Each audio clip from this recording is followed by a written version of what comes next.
L'implication de tous dans le processus électoral est un enjeu majeur pour une alternance démocratique. C'est dans cette optique que les membres du cabinet du vice-premier ministre de l'Intérieur et Sécurité, avec en tête le professeur Prince Kaoumba, directeur de cabinet, ont fait la connaissance de la machine à voter. Une occasion pour la Commission électorale nationale indépendante d'apporter des explications claires aux membres du cabinet de Mova Sakani. Aussitôt arrivé à la place des évolués où se déroule cette porte ouverte de la CENI, chacun va droit sur cette machine qui imprime le bulletin des votes. Les directeurs de cabinet du vice-premier ministre, ministre en charge de l'Intérieur, invitent par ailleurs toute la population congolaise à venir expérimenter cette machine à voter. Je suis très satisfait de l'utilisation de cette imprimante pour les bulletins de vote et je me dis c'est ça la solution pour les élections ici chez nous. C'est moins cher, ça nous permettra d'aller vite, on ne sera pas obligé d'importer des tonnes et des tonnes de syllabus pour voter. Face à une nouvelle invention, nous devons dépasser nos appréhensions pour aller de l'avant. C'est vraiment beau. Je ne sais pas pourquoi nous revendiquons la machine à voter, mais je pense en tout cas pratiquement c'est bon. D'une manière générale, en tout cas c'est bon. Si ça peut évoluer comme ça, c'est bon. Mais il y a un problème pour nos grands-mères qui sont à l'intérieur. Je ne sais pas par quelle magie la CENI pourrait peut-être aider nos grands-parents là à l'intérieur dans les villages pour qu'ils touchent aussi la machine avant le 23 décembre. Non, mais moi je dis, ils ne doutent pas. Ce sont des gens qui ne veulent pas aller aux élections. Parce que c'est clair et net que la machine ne peut pas falsifier ton choix. La machine ne peut pas.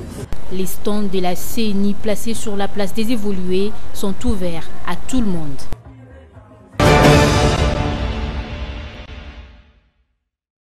Dans leur communiqué final, les leaders de l'opposition ont notamment rejeté la machine à voter. Ils exigent la mise en œuvre immédiate des mesures de décrispation politique conformément aux dispositions de l'accord de la Saint-Sylvestre, la participation effective des candidats selon eux exclus ou invalidés pour des raisons politiques afin d'assurer la tenue d'élections inclusives, le nettoyage du fichier électoral afin d'identifier et extraire le plus ou moins 10 millions d'électeurs enrôlés sans empreinte digitale.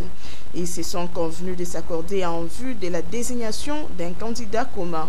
Cependant, les opposants ont réaffirmé la nécessité que le processus électoral aboutisse le 23 décembre à la tenue d'élections libres, démocratiques, transparentes et inclusives.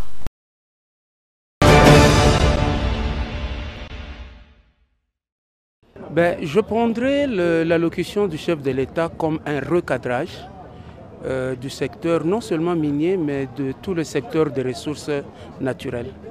En fait, il est rentré clairement dans la pensée qui avait émergé légèrement avant 2002, celle de mettre les ressources naturelles de ce pays à la disposition de la population.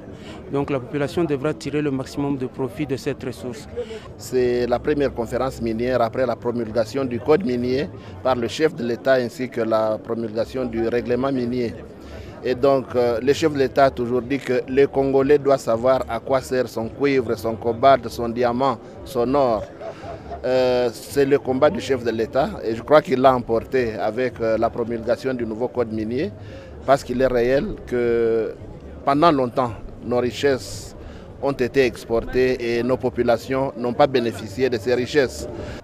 Ils espèrent que ce code minier sera appliqué totalement et que les communautés locales, la population congolaise pourra bien en profiter. Il y aura des retombées fiscales et qui profiteront au développement du pays. Après, le chef de l'État a parlé de la loi sur la sous-traitance qui doit nécessairement être confiée aux Congolais.